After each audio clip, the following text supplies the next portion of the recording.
Halo, selamat pagi Sobat Sehat. Bagaimana kabarnya? Semoga hari ini keadaannya sehat selalu dan tentu menjaga protokol kesehatan. Kembali lagi di program Ayo Sehat tentunya dengan sejumlah informasi dan inspirasi seputar dunia kesehatan. Hari ini kita akan berbincang mengenai gangguan tidur sleep apnea yang harus Sobat Sehat waspadai karena berbahaya bagi kesehatan. Nanti kita akan bahas dengan dokter kesehatan tidur dan seorang komika ternama, Panji Pragiwaksono, yang akan cerita mengenai penyakit gangguan tidur yang pernah dideritanya. Tapi sebelumnya, kita mulai Ayo Sehat bersama saya, Elgin Fridianto.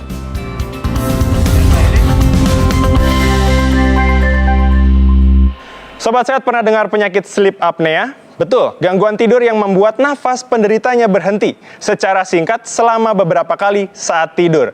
Masalah tidur ini dapat berdampak fatal karena rentan memicu masalah jantung dan komplikasi kesehatan lainnya. Selengkapnya kita lihat informasi berikut ini.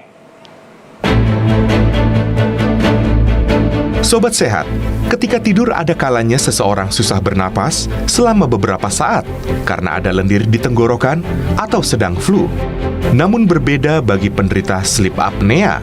Henti napas saat tidur pada penderita sleep apnea bisa muncul setiap saat, termasuk saat tubuh dalam kondisi fit.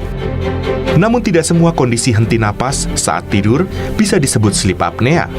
Menurut Sleep Foundation, seseorang dikatakan mengalami sleep apnea apabila sesi napas berhenti saat tidur berlangsung setidaknya 10 detik. Gejala sleep apnea bisa muncul karena penderitanya tidak mendapatkan tidur yang berkualitas di malam hari. Beberapa gejala sleep apnea yang kerap dialami penderitanya, yakni mendengkur keras, napas berhenti beberapa kali saat tidur, terbangun dalam kondisi terengah-engah, bangun tidur dengan kondisi mulut kering, sakit kepala di pagi hari, susah tidur, sering mengantuk di siang hari, kurang fokus atau konsentrasi, mudah marah dan lelah. Penyebab sleep apnea bisa berbeda-beda, tergantung jenis sleep apnea. Obstruktif sleep apnea atau sleep apnea obstruktif bisa disebabkan otot di bagian belakang tenggorokan rileks. Ketika otot rileks, saluran napas bisa menyempit dan menutup jalan napas, sehingga sulit mendapatkan udara dan kekurangan pasokan oksigen dalam darah. Saat kekurangan oksigen, otak akan mengirimkan sinyal ke tubuh untuk segera bangun dan membuka kembali jalan napas yang tertutup. Saat terbangun, penderita sleep apnea akan tersedap, kaget, atau mendengus. Pola ini bisa berlangsung setiap 5 hingga 30 kali setiap jam sepanjang malam saat tidur. Sedangkan untuk apnea tidur sentral, kondisi ini bisa terjadi karena masalah otak yang gagal mengirimkan sinyal ke otot pernapasan. Dampaknya, seseorang jadi kehilangan refleks bernafas selama beberapa saat. Sleep apnea sentral juga bisa membuat penderitanya terbangun dalam kondisi sesak napas dan susah tidur kembali. Masalah tidur apnea bisa terjadi pada siapa saja, baik orang dewasa maupun anak-anak. Sleep apnea adalah masalah kesehatan serius. Komplikasinya bisa menyebabkan kelelahan, susah konsentrasi, hingga depresi.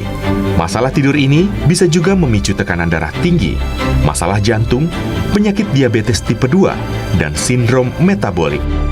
Jadi Sobat Sehat, kenali gejala sleep apnea sejak dini ya, agar terhindar dari bahaya penyakit tersebut. Sobat Sehat, untuk membahas gangguan tidur sleep apnea ini, di samping saya sudah ada dokter, praktisi kesehatan tidur, Dr. Andreas Prasaja. Dokter, selamat pagi. Selamat pagi. Bagaimana dok? Keadaannya sehat? Baik. Oke, nah dok, sebelumnya kita kan tentu masih di tengah masa pandemi, kita harus menggunakan masker, menjaga jarak, mematuhi protokol kesehatan. Dokter juga sebelumnya sudah tes. Ya. Bagus. Baik, dokter, mungkin kita bicara soal sleep apnea. Apa sih sebenarnya sleep apnea ini, dok? Jadi sleep apnea itu artinya kan henti napas saat tidur. Nah, sayangnya di Indonesia ini masih diabaikan karena gejalanya tuh sangat umum. Oke, baik. Gejalanya adalah mendengkur, yang pertama, kedua hypersomnia. Hypersomnia artinya adalah kantuk berlebihan di siang hari. Nah, masalahnya di Indonesia dewasa ini orang mendengkur masih dianggap biasa. Kedua, terutama pada usia muda, dengan mudahnya sekarang kita mendapatkan stimulan di mana-mana. Lagi tren lagi sekarang di mana-mana. Kafein. Oh, kafein. Kafein, sehingga gejala hypersomnia kalau belum terlalu berat tidak dirasakan. Baik. Berarti secara kasarnya bagi orang yang mendengkur itu mengalami sleep apnea. Kemungkinan besar Kemungkinan mengalami besar. sleep apnea. Jadi Oh, gini, oke. dalam pelatihan kami dahulu, setiap kedatangan pasien mendengkur, satu kami udah harus nahan SIM. Oke. Ya, kenapa? Karena Baik, ada baik. hypersomnia. Hypersomnia, Mengendara dalam kondisi mengantuk itu Itu kan bahaya. lebih berbahaya Betul, dibanding betul, mabuk. betul. Sehingga kita harus larang pasien untuk berkendara selama beberapa waktu sampai kami nyatakan sehat kembali untuk berkendara kembali. Oh, baik. Berarti langsung ditahan untuk tidak melakukan Yes. kegiatan itu. Oh. Nah, dok, ini kan ada artikel yang mengatakan bahwa sekian persen dari beberapa pasien COVID-19 ini mengalami gangguan tidur sleep apnea. Ya. Bagaimana ini, dok, menanggapinya? Nah, jadi di Finlandia itu ada sebuah survei ya yang melihat pasien-pasien COVID-19 dan ternyata 29%-nya itu menderita sleep apnea. Dan dari Journal of Clinical Sleep Medicine juga sudah menyerukan bahwa semua penelitian, semua survei pada pasien-pasien COVID-19 harus mempertimbangkan sleep apnea. Oke. Kenapa? Karena gini, ini henti napas saat tidur nih. Baik. Ya, pada saat berhenti nafasnya karena tersumbat salurannya kan. Nah, ini tersumbat susah nih, ya? tidak ada udara yang bisa lewat. Nah, karena sesak badannya akan bangun. Ambil nafas, tidur lagi, Oh, tidak itu. terjaga, bangun tanpa terjaga. Nah, proses terbangun-bangun yang berulang kali sepanjang malam ini menyebabkan kualitas tidur buruk. Oke. Kualitas tidur buruk atau kurang tidur, otomatis daya tahan tubuh akan turun. Oh, itu udah. yang menyebabkan semakin parah ternyata pasien. Nah, Baik. belum lagi karena penurunan kadar oksigen yang berulang kali, kerja jantung yang berat, sehingga penelitian yang lain menyatakan bahwa penderita sleep apnea, terutama yang berat, kalau sampai kena COVID-19, Wah. kemungkinan besar Baik. butuh ICU. Oke, dokter, pembicaraan kita masih menarik, tapi kita harus tahan dulu karena usai jeda, Sobat Sehat, kita akan kedatangan komika Panji Pragiwaksono yang nantinya akan menceritakan mengenai perjuangannya sembuh dari sleep apnea. Setelah jeda, tetap di Ayo Sehat.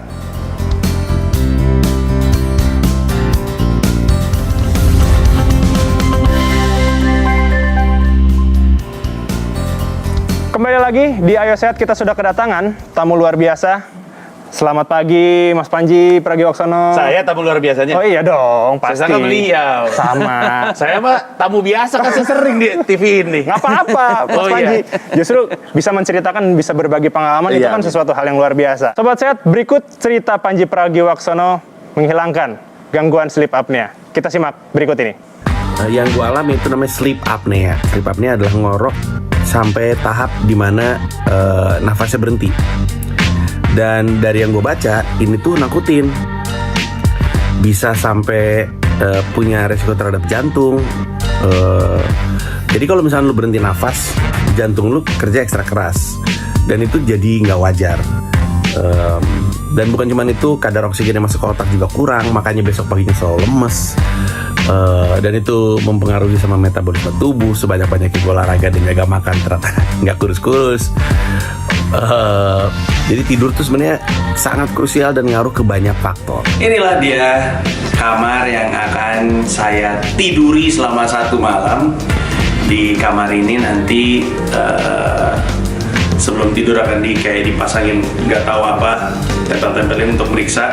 Ya, setidaknya ini sebuah pengalaman yang kocak sekali. Saat ini muka gue dihujani dengan kabel dan nggak tahu apa. Ini bukan oksigen untuk ngebaca aja pola pernapasan. Gue lihat kabelnya nih. Ini sampai ke badan-badan, bahkan sampai ke kaki. Yang dilakukan adalah mencoba untuk merekam tidur gue dari berbagai macam aspek, jantung, aktivitas otak mungkin, terus kayaknya juga otot. Oke, Mas Panji mungkin bisa langsung diceritakan nih, pengalamannya nih bisa tersembuh atau mengatasi sleep apnea seperti apa? Sebenarnya diselesaikan karena udah terlalu lama berkelanjutan masalahnya. Karena saya ingat banget kok, saya pernah jadiin bahan stand up saya tahun 2012. Ada pertunjukan namanya Mereka Dalam Bercanda, tayang juga di stasiun ini. Itu saya cerita bahwa istri saya nggak tidur bareng sama saya karena dia bukan cuma nggak kuat dengan saya ngorok, dia nggak enak tidur dengan nyaman karena saya berhenti nafas mulu. Oh, jadi dia lagi panik. tidur, dia jadi kebangun ngelihat saya berhenti nafas, jadi dia mesti bangunin saya, baru dia bisa tidur lagi. Dan dia ngerasa, aduh nih kamu mesti sembuhin ini karena aku jadi nggak bisa tidur gitu. Itu saya bahas di stand up saya. Jadi 2012 itu juga pembahasan stand up-nya, berarti kejadian udah dari sebelumnya. Saya prediksi sih dari tahun 2010 mungkin saya udah kayak gini. Oh, dari 2010? Malah saya curiga 2009 karena 2009 tuh berat badan saya tuh nyentuh 100 sebenarnya. Oke. Jadi udah cukup lama. Terus ada kejadian yang rada traumatis terhadap diri saya, terus akhirnya saya niatkan untuk diselesaikan oleh beliau kebetulan. Baik. Iya. Itu ngaruh dok berarti? Yang masalah berat badan berarti ya itu ya? Berarti itu sangat berpengaruh untuk sleep apnea. Karena kan kualitas tidur kita terganggu. Begitu kualitas tidur kita terganggu, kita ngantuk. Orang ngantuk bawaannya ngapain? Makan. Nah itu satu. Kemudian otak kita kan kurangan energi, kurang tenaga. Sumber tenaganya sama makanan dari otak apa? Cuma ada 2, oksigen dan gula. Ya, jadi dibikin lapar terus, kadar gula jadi naik. Nah kemana-mana deh. Oke, itu baik. Nah, bagaimana sih Mas Panji untuk turning point akhirnya mau untuk mengobati atau melakukan terapi untuk menghilangkan sleep apnea? Karena ada kejadian yang aneh aja gitu. Tampaknya diomelin istri, diomelin anak tuh nggak cukup untuk membuat saya bisa berhenti. Karena waktu itu saya ingat istri saya pernah ngerekam anak saya. Istri saya bilang, gimana ayah kalau tidur? Terus anak saya gitu. Jadi anak saya udah tahu bapaknya tidur kayak gitu. Tapi itu tampaknya tidak cukup untuk bikin saya berhenti. Sampai suatu hari, saya lupa persis tahunnya berapa. Kayaknya sih tahun 2000. Mungkin 19 atau 2018. Oke. Lagi di restoran, lagi liburan di Bali. Pengen sarapan di sebuah tempat makan seberang hotel.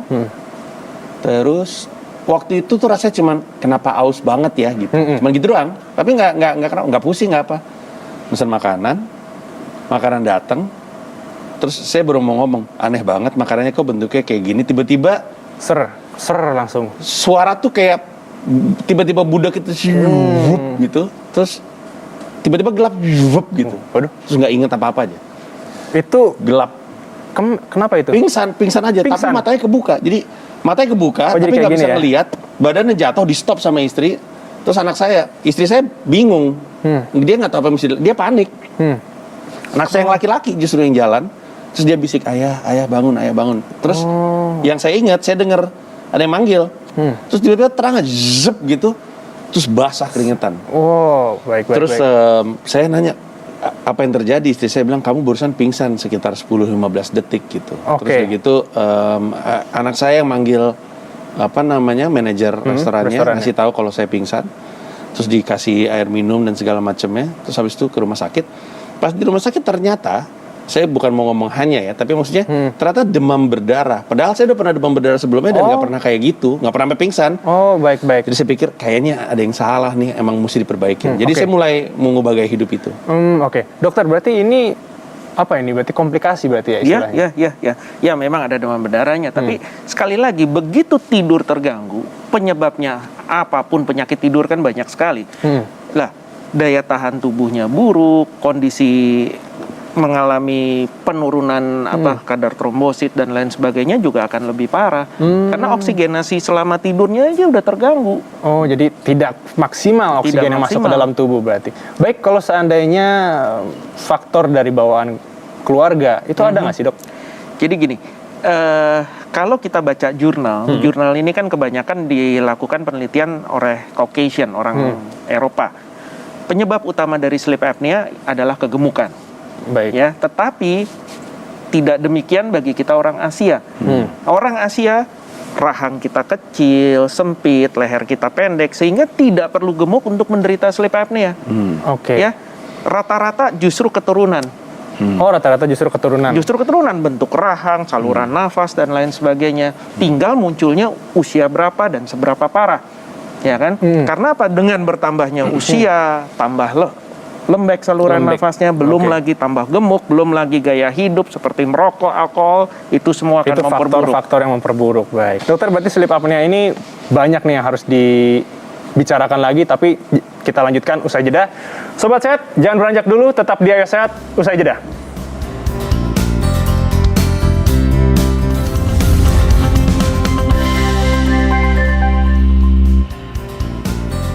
Masih di Ayo Sehat bersama Dr. Andreas dan tentunya Mas Panji Pragiwaksono, kita lanjutkan perbincangan soal gangguan sleep apnea.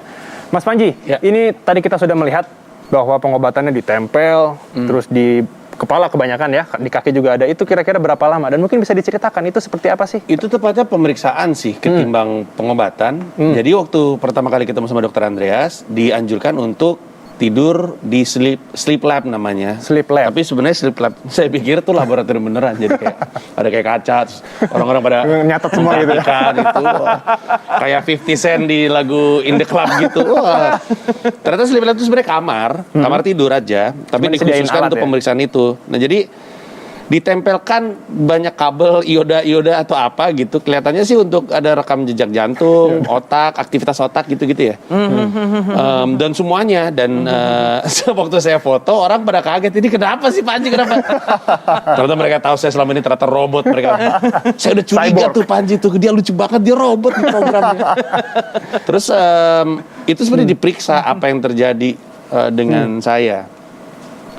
Dan waktu itu dokter bilang apa ya? Tapi kurang lebih kalau bisa sih udah tidur dari jam berapa biar kita meriksanya lama. Saya bilang saya takut nggak bisa tidur cepat. Tapi akhirnya tidur cepat juga.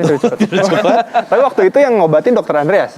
Yang dokter saya untuk menyelesaikan itu adalah dokter Andreas. Yang nyuruh saya sleep lab dokter Andreas. Dan hasilnya kita seminggu kemudian ya. Kira-kira seminggu. Hasilnya setelah semua rekam itu dicatat, diperiksa, terus begitu kita ketemu, baru ada semacam konsultasi. Disitulah dikasih tahu bahwa saya 26 kali berhenti nafas dalam satu malam. Terus 1 jam. Setiap berapa? 1 jam. Setiap 1 Dalam jam? 1 jam. 26 kali per jam. Astaga. Saya baru sadar. Selama ini saya salah. Lebih menakutkan. Itu lebih serem. Berarti Tidak. dokter secara tidak langsung atau secara kasarnya kondisi dari Mas Panji ini berarti sudah parah berarti. 26 kali per jam itu sebenarnya masih sedang. Oh, masih sedang. Nah, lebih dari 30 kali per jam itu berat. Cuma beda 4. Beda 4. 4 doang bedanya. Tetapi itu kan angka kuantitatif. Nah, secara kualitatif kita harus lihat lagi. Ya, penurunan oksigennya seberapa jauh, berapa lama dia sekali berhenti nafas, kerja jantungnya gimana. Ternyata secara kualitatif ya kerja jantungnya juga sudah mulai terganggu. Nah, itu yang saya tekankan waktu itu. Itu yang serem justru. Habis itu dokter bilang gini. Pokoknya kalau nggak salah sleep apnea itu ada beberapa solusi, termasuk sampai ke operasi untuk yang parah banget ya, Dok. Karena kan urusannya rongga ya. Baik. Tapi waktu itu saya tidak disarankan untuk operasi karena tidak sampai level itu. Tapi dokter bilang kalau misalnya kita nggak selesaikan, kamu nggak boleh tuh bola dan nggak boleh basket. Saya kaget, saya senang banget sepak bola dan basket. Tapi saya sedih ketika dengar itu. Akhirnya setelah ditunda-tunda, harus saya akuin saya nunda-nunda solusi dari dokter, saya tunda-tunda. Oh, itu yang menyebabkan baru ke dokter Andreas 2019 berarti kalau nggak salah. Setelah ketemu itu, sebenarnya saya diminta untuk melakukan tindakan, mesti kayak beli alat gitu. Cuman saya tunda-tunda karena alatnya tidak murah. Tapi saya coba cari solusi murah, alat-alat apa, perintilan-perintilan saya beli, nggak berhasil. Saya pikir ya udahlah yang dokter Andreas katakan ya udah saya lakuin, dan ternyata dampaknya kerasa. Saya beli itu alat Februari kalau nggak salah, Maret, April, Mei, Juni, sampai dengan Juni berat badan saya 80. Yang saya curigai belum tentu benar. Yang saya curigai adalah karena tidurnya lebih baik, metabolismenya lebih baik, terus kondisi kesehatan secara umum lebih baik.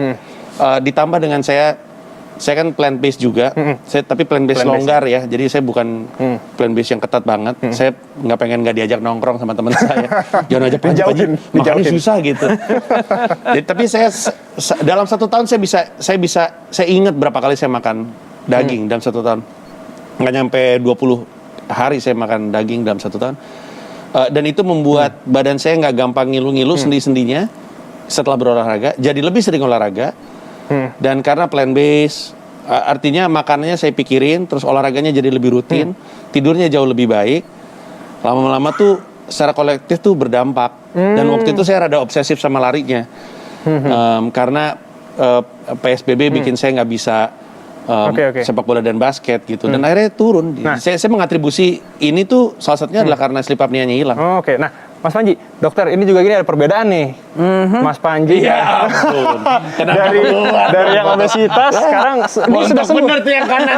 Ini yang kanan saat masih ini ya? Iya. Cukup berbeda, Mas Panji. Kelihatan banget nih ya. Iya. Setelah dilakukan pengobatan. Itu tuh 96 yang kanan, 95. 95 yang kilo. Itu 81 kalau nggak salah. Yang kiri. Hampir 10 kilogram ya berarti ya? Lebih, Bro. Lebih ya? Lebih itu. Jadi makanya waktu orang pertama kali itu si Panji kenapa tiba-tiba kurus banget. Tapi saya sangat tidak menyarankan orang untuk serta-merta ngikutin apa yang saya lakukan, terutama dari sisi diet. Karena saya nggak ada ahli nutrisi. Jadi jangan diikutin deh caranya si Panji. Oke. Cari cara sendiri. Karena tiap orang badannya beda-beda. Iya, betul. Yang penting disiplin dan punya kesadaran pengen memperbaiki kesehatan. Yang penting sleep apnea-nya udah hilang. Iya, dan tadi kita ngobrol di ruang tunggu, saya bilang salah satu cara saya tahu sleep apnea-nya hilang selain testimoni dari keluarga di rumah adalah saya udah nggak pernah lagi kebangun tengah malam untuk pipis. Salah satu ciri-cirinya kata dokter itu tengah malam kebangun untuk pipis karena apa? Karena gini, saat berhenti napas tersumbat, ya kan, dadanya terus nyedot, jantung di dalam jadi kecepit. Nah, kalau jantung kerja keras saat tidur, jantung akan mengeluarkan zat-zat yang sifatnya merangsang kencing. Oke. Jadi salah satu tanda perbaikannya hilang itu. Baik. Jadi untuk sobat sehat di rumah, mungkin kira-kira dari dokter Andreas sendiri, mungkin juga boleh dari Mas Panji ya, kira-kira tips-tipsnya seperti apa sih? Harus melakukan seperti apa untuk setidaknya dia, saya sadar nih, ternyata saya ada sleep apnea. Bagaimana mungkin? Ya, pertama jangan abaikan ada dengkuran, ya. Jadi kalau sampai yang sudah berkeluarga, pasangan bilang tidurnya ngorok, udah percaya aja deh. Berarti kita ngorok, karena ya taunya dari mana? Kita sendiri nggak pernah bisa merasakan.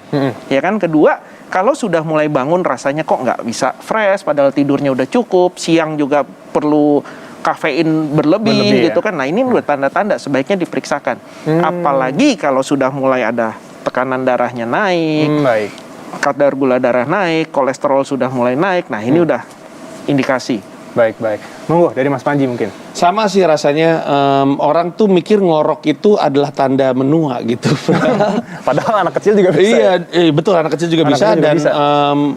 orang juga sering bilang ngorok itu tanda kegemukan. Padahal saya tahu persis orang-orang kurus banyak yang ngorok. Karena mungkin untuk kasih lebih ke rongga, makanya nurun.